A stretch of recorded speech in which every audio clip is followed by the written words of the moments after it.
guys, for everyone who knows me a lot, I'm super spiritual since I've been born, basically. Very interested in anything spiritual and metaphysical. And, but it was never drawn to, pure esoteric kind of teachings. It was more always drawn to what really works and how really things are. And then eventually,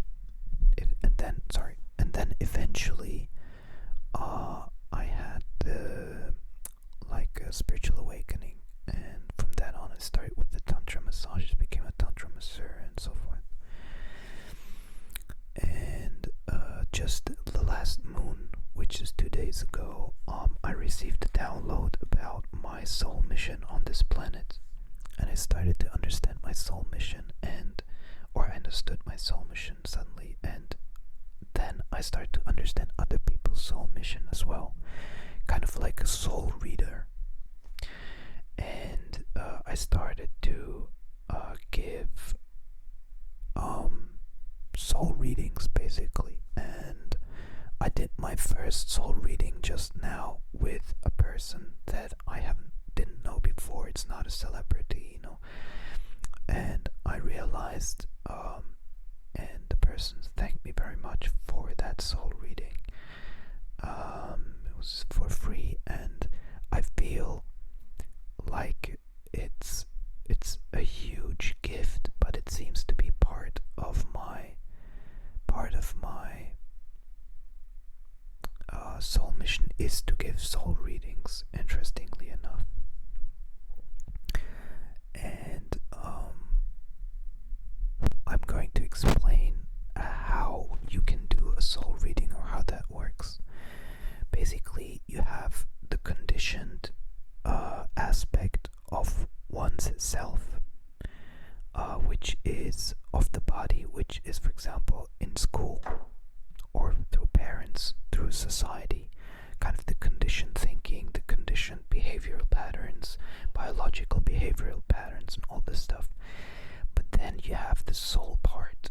The soul part is kind of like you come with a specific soul mission to Earth, and that is continuous and usually very simple. The soul mission is usually very simple, and and it goes throughout all life, very binary, very simple.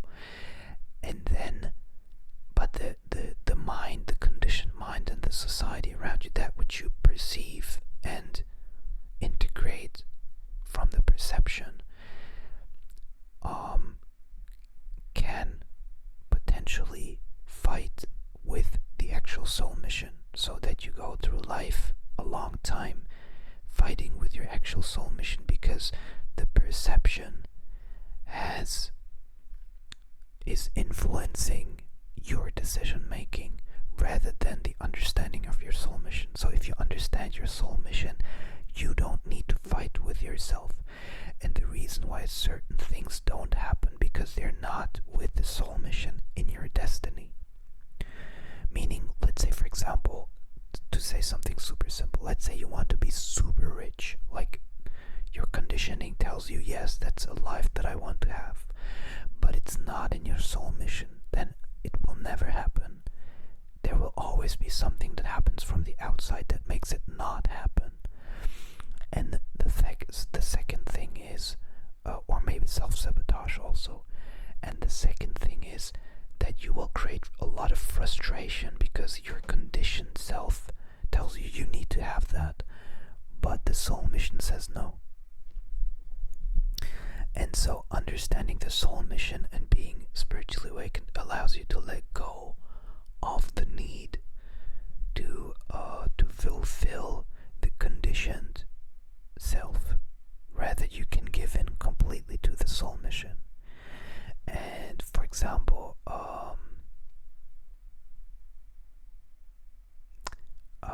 if you're in doubt to what you need to do in life, you just look at your soul mission, and then you basically have an immediate answer, and that allows you to let go, to let the flow take over. You don't need to fight with it. So it's extremely beneficial to know your soul mission. Knowing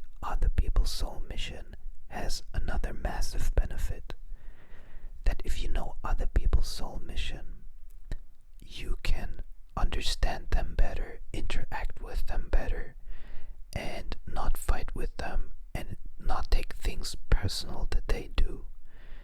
And thereby the interaction becomes a more loving interaction. It's super simple.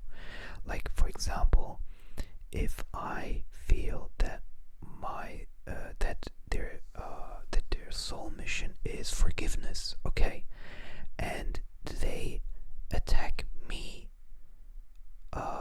in any shape or form in order to create drama, so as to for them create the situation where I lash out, so they come into kind of this resistance of not forgiving in order to later be able to forgive. So that's their soul mission, is, for example, forgiveness, but so they will create drama in order for them eventually to be able to forgive. And that is then you can have compassion towards that person, because you understand that's their soul mission. They need to do this. They have no other option. And that's the secret to compassion. Is the secret to compassion is understanding the other person's soul mission, and understanding it has literally nothing to do with you. It has to do with their soul programming or conditioned programming. And we assume that everything is conditioned programming, and so we ask, why don't you let it go? Because it's in their soul mission to not let it go until they come to the conscious evolution of forgiveness, as an example.